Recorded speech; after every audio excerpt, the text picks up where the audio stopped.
औज़ुबिल्लाहिमिनश्शैतानिर्रजीम बिस्मिल्लाहिर्रहमानिर्रहीम। हज़ारों दुरूद नबी करीम सल्लल्लाहु अलैहि वसल्लम पर।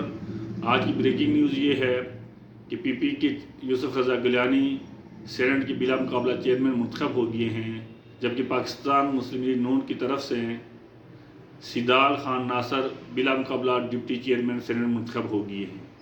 मंगल को सेनेट के अजलास में नौ मुंतखब सेनेटर्स की हल्फबर्दारी हुई, जिसके बाद चेयरमैन और डिप्टी चेयरमैन के इलेक्शन का ऐलान किया गया। सैयद यूसुफ रज़ा गिलानी और सिदाल खान नासर के मुकाबले में किसी भी उम्मीदवार ने कागजात नामजदगी जमा नहीं करवाए थे। दूसरी जानब पाकिस्तान तहरीक-ए-इंसाफ PTI ने सेनेट में चेयरमैन और डिप्टी चेयरमैन के इलेक्शन का बाइकाट का ऐलान किया था।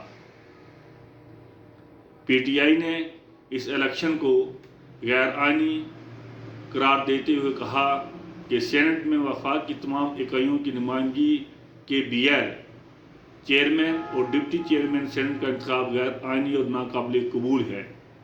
इस वजह से कि खैबर पख्तूनख्वा में सेनेट के इलेक्शन नहीं हुए हैं और PTI का ये मौक़िफ़ था कि जब तक खैबर पख्तूनख्वा में PTI सेनेट के इलेक्शन नहीं होते, ये तमाम